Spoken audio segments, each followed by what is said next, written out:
शनि देव की कथा। भगवान सूर्य ने देवी संध्या के साथ विवाह किया और 3 बच्चों का जन्म हुआ। वैश्व, मनु, यम मृत्यु के भगवान और यमुना। हालांकि संध्या सूर्य के लिए एक पवित्र पत्नी थी, लेकिन वह सूर्य की चमकदार प्रतिभा और गर्मी को सहन नहीं कर सकी। इसीलिए वह सूर्य की प्रतिभा का सामना करने के लिए आवश्यक शक्ति हासिल करने के लिए तपस्या करने की इच्छा भी रखती थी, या अपनी तपस्या के परिणाम स्वरूप हासिल की गई अपनी प्रतिभा को भी आगे बढ़ाना चाहती थी।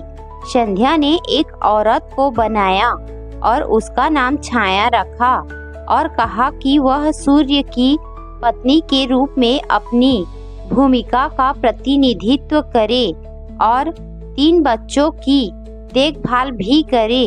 हालांकि वह सूर्य भगवान के लिए अपनी योजनाओं को किसी के सामने प्रकट नहीं करना चाहती थी, इसीलिए वह तपस्या करने के लिए जंगलों में चली गई।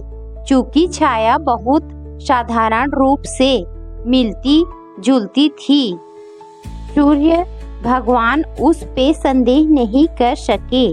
छाया के माध्यम से सूर्य भगवान के 3 और शिशु हुए थे, जो थे मनु, शनि और ताप्ती। इसलिए शनि को सूर्य के पुत्र और यम का भाई कहा जाता है। जब शनि छाया के गर्भ में थी, उसने भगवान शिव को प्रसन्न करने के लिए चमकदार सूर्य के नीचे एक गंभीर तपस्या की। चूंकि वह पूरी तरह से भगवान शिव की प्रार्थना और पूजा में डूब गई थी, दिव्य शक्ति गर्भ के भीतर बच्चे का पोषण करती थी। इसीलिए शनि देव भगवान शिव को बहुत समर्पित थे।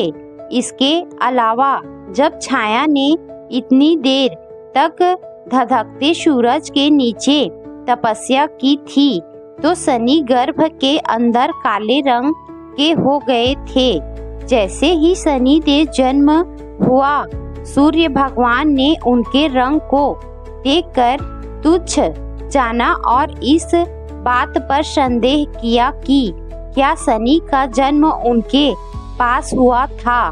नाराज हुए शनि देव ने जब अपने पिता पर नाराज नजर डाली, तो शनि देव की शक्ति के कारण सूर्य भी काले रंग में झुलस गए थे।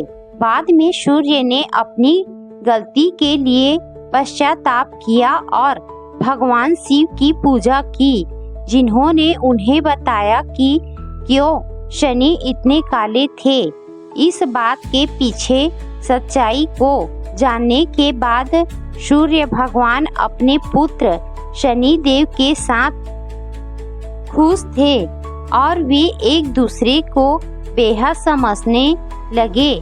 शनि देव भगवान शिव के एक प्रेरक शिष्य बन गए और सभी ज्ञान उनसे सीख गए। शिव शनि देव की भक्ति और ईमानदारी से बहुत प्रसन्न थे, इसीलिए उन्होंने उन्हें पृथ्वी पर पैदा हुए जीवन पर उन्हें महत्वपूर्ण ग्रह का स्थान दिया। उन्हें लोगों द्वारा किए गए कर्मों के प्रभावों को वितरित करने की जिम्मेदारी दी गई थी। शनि देव बेहद उदार भगवान हैं। हालांकि कई लोग उन्हें क्रूर रूप में देखते हैं। वह अपने भाई यम, मृत्यु के देवता की तरह इतने न्यायप्रिय हैं, इसीलिए वह लोगों द्वारा किए गए कार्यों के अनुरूप सही प्रकार के परिणाम प्रदान करते हैं। अच्छे कर्मों के साथ शनि देव की प्रार्थना करने से उनके आशीर्वाद प्राप्त होंगे और पीड़ित लोगों को कम भुगतना पड़ेगा।